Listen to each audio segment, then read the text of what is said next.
Hi again everyone, just did a video on borrowing to purchase commercial property as an investment, but I also want to do a quick video on how we go about purchasing a commercial property if you own a business and want to occupy the premises. This is really popular for people who have businesses that are quite successful, they're doing well, but they're paying rent to a third party. And the owners get to a point where they say, you know what, why don't we purchase a commercial property instead?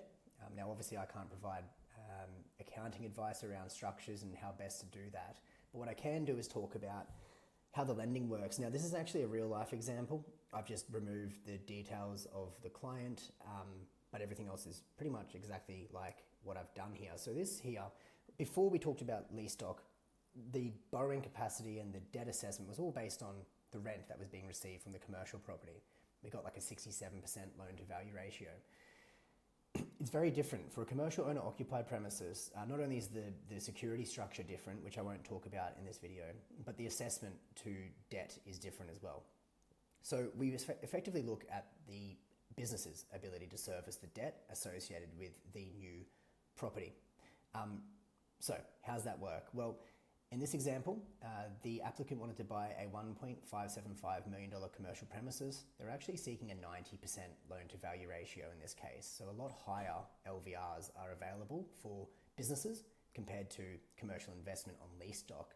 And it's because of the borrowing capacity and also the, as I said, the actual security structure as well. So this business had a net profit of $221,000 in the last financial year. We add back interest, and we also add back rent. And the reason we're adding back rent is because no longer are they paying rent to a third party. They will have effectively a loan to pay off instead, depending on how they structure the debt. We also add back depreciation. So this here is the company's EBITDA, all right? Now, what we need to also account for is any asset finance. So this interest was associated with asset finance. What we've got is the actual repayments on asset finance here. So they had three car loans in their vehicle. This is the monthly repayments times 12. So there's the asset finance commitment. And what we're left with is the surplus available for debt servicing. So how much leftover profit is there in this business to take on some debt? Now, as I mentioned, this was a $1.575 million purchase at a 90% LVR, meaning they're borrowing $1.417 okay? So, $1.417 million. So that's the debt amount. I've put it over a 15-year loan term. Most banks will actually give you a 30-year loan term to pay this back, but I was conservative in my approach here, so I've just compressed the repayment term to 15 years at a 7% assessment rate. So the annual repayments on this particular debt is $152,000. Well, they had $256,000 left over, so there's going to be a surplus of $103,000. So we get a big green tick from a debt servicing point of view from the business. The only difference between this and a lease stock, apart from what I've just described, is that we also need to make sure the guarantors can service their debt. So it is a full assessment. With the lease stock, didn't matter what the sponsors were doing, so long as the debt could be serviced by the rental income.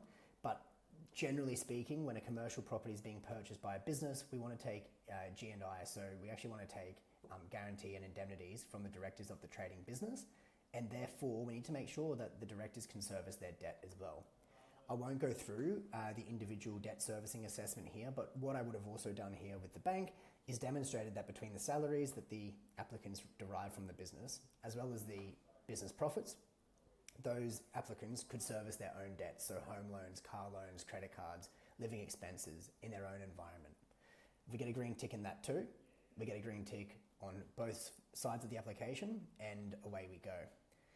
So, previous video was about lease stock investing for commercial property. This here is, hey, I own a business and I actually want to buy a premises to operate my business out of. Generally, banks would take a GSA, so a general security agreement, over the trading business, even if the trading business isn't the borrower, okay? Your accountant will know more about how to structure that and whether to do it in a special purpose vehicle. But we will take, director guarantees, a general security agreement, and a first registered mortgage over the property as well. Hope you found that useful. Get in touch if you want to talk more about it.